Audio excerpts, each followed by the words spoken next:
కాంగ్రెస్ సర్కారు ఇప్పటికే యూరియా యాప్తో రైతులను అష్టకష్టాలు పెడుతున్నది. ఇది చాలదన్నట్టు ఇప్పుడు కేంద్రం అన్నదాతలపై మరో యాప్ను రుద్దుతున్నది. ఈ నెల 6 నుంచి ఎఫ్ఎఫ్ఎస్ యాప్లో అన్ని రకాల ఎరువులను విక్రయించాలని కేంద్రం ఆదేశించింది. ఎరువుల కొరతను తీర్చలేక కేంద్ర రాష్ట్ర ప్రభుత్వాలు డ్రామాలాడుతున్నాయని రైతులు మండిపడుతున్నారు.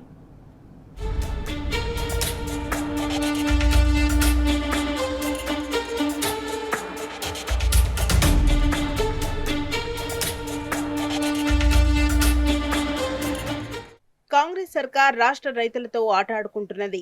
ఇప్పుడున్న యూరియా యాప్తో అన్నదాతలు పడుతున్న ఇబ్బందులు చాలనట్టుగా ఇప్పుడు మరో కొత్త యాప్ తీసుకొచ్చేందుకు రంగం సిద్ధమైంది. ఇకపై ఎరువుల విక్రయానికి వ్యవసాయ శాఖ కొత్తగా framework for fertiliser sale అనే యాప్ను అందుబాటులోకి తీసుకురానుంది. ఈ నెల 6 నుంచి యూరియాతో పాటు అన్ని రకాల ఎరువులను ఈ యాప్ వేదికగానే విక్రయించనున్నట్టు తెలిసింది. యాప్ వినియోగంపై 2 రోజుల క్రితం ఏఈఓలకు వ్యవసాయ శాఖ ఆధ్వర్యంలో శిక్షణ ఇచ్చింది.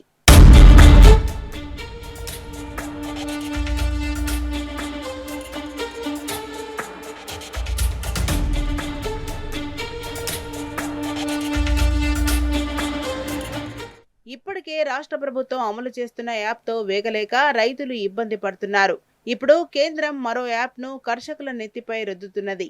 ఇకపై ఎఫ్ఎఫ్ఎస్ యాప్ ద్వారానే అన్ని రకాల ఎరువులను విక్రయించాలని ఆదేశించడంతో అమలు చేసేందుకు రాష్ట్ర వ్యవసాయ శాఖ చర్యలు చేపట్టింది. ఇప్పటికే యాప్ పేరుతో రాష్ట్ర ప్రభుత్వం రైతులను తీవ్ర ఇబ్బందులు పెట్టగా ఇప్పుడు కేంద్ర ప్రభుత్వం సైతం అదే దారిలో నడుస్తున్నది. రైతులకు యూరియా పంపిణీ చేయలేక కొరత తీర్చలేక ఇటు కేంద్రం అటు రాష్ట్ర ప్రభుత్వాలు ఎత్తులు జిత్తులు వేస్తున్నాయనే విమర్శలు వెల్లువెత్తుతున్నాయి. యాప్ పేరుతో రైతులను పక్కదారి పట్టించి కుట్రలు చేస్తున్నాయనే ఆరోపణలున్నాయి. షాపుల్లో లేని యూరియా యాపుల్లో ఎలా వస్తుందంటూ రైతులు ప్రశ్నిస్తున్నారు. అయినా కేంద్ర రాష్ట్ర ప్రభుత్వాలు మాత్రం కుట్రలను ఆపడం లేదనే విమర్శలు వినిపిస్తున్నాయి.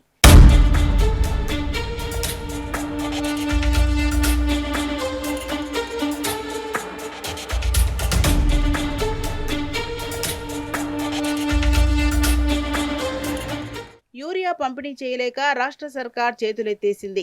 ఆ వైఫల్యాన్ని కప్పిపుచ్చుకునేందుకు యాప్ పేరుతో కొత్త డ్రామాను రక్తి కట్టించింది. యూరియా పంపిణీకి యాప్నైతే తీసుకొచ్చింది. తద్వారా ఎరువుల దుకాణాల ముందు రైతులు చెప్పుల క్యూ లైన్లు లేకుండా చేసింది. కానీ యూరియా కొరత సమస్యను పరిష్కరించలేకపోయింది. సదరు యూరియా యాప్తో రైతులు తీవ్ర ఇబ్బందులు ఎదుర్కొంటున్నారు. నేటికి యూరియాను బుక్ చేసుకోలేక నానా తంటాలు పడుతున్నారు. అందుకే యూరియా యాప్ను రద్దు చేయాలంటూ రైతులు డిమాండ్ చేస్తున్నారు. రోడ్డెక్కి ఆందోళనలు కూడా చేస్తున్నారు.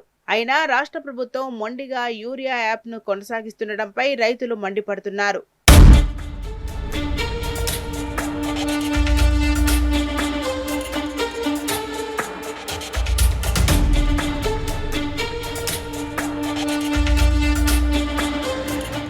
ప్రస్తుతం యూరియా పంపిణీకి రాష్ట్ర ప్రభుత్వం ప్రత్యేకంగా యూరియా యాప్ను అమలు చేస్తున్నది. ఇందులో కేవలం ఒక్క యూరియాను మాత్రమే పంపిణీ చేస్తున్నది. మిగతా ఎరువులను యథావిధిగా షాపుల్లో విక్రయిస్తున్నది. తాజాగా కొత్తగా అమలు చేయనున్న ఎఫ్ఎఫ్ఎస్ యాప్ ద్వారా యూరియాతో పాటు అన్ని ఎరువులను కూడా విక్రయించనున్నారు. దీంతో ఎరువుల విక్రయాలు దుకాణాల్లో ఉండబోవు. యాప్లో బుక్ చేసుకుంటేనే షాపుల్లో ఇస్తారు. ఇదిలా ఉంటే యాప్ల వినియోగంపై ఏఈఓలకు స్పష్టత ఇవ్వలేదని తెలిసింది. ఇప్పుడు 2 యాప్లను వినియోగిస్తారా లేక ప్రస్తుతం ఉన్న యూరియా యాప్ను రద్దు చేసి ఎఫ్ఎఫ్ఎస్ యాప్ను ఒక్కదాన్నే అమలు చేస్తారా అనే దానిపైన స్పష్టత లేదని తెలిసింది. రాష్ట్ర ప్రభుత్వం అమలు చేసిన యాప్లో విడతల వారీగా యూరియా పంపిణీకి అవకాశం ఉన్నది. కానీ ఎఫ్ఎఫ్ఎస్ యాప్లో మాత్రం ఒకేసారి పంపిణీ చేసేందుకు ఛాన్స్ ఉన్నది. ఈ నేపథ్యంలో రాష్ట్ర ప్రభుత్వం యూరియాను పాత పద్ధతిలో విక్రయిస్తుందా లేక కొత్త పద్ధతిలోనా అనేది తేలాల్సి ఉంది.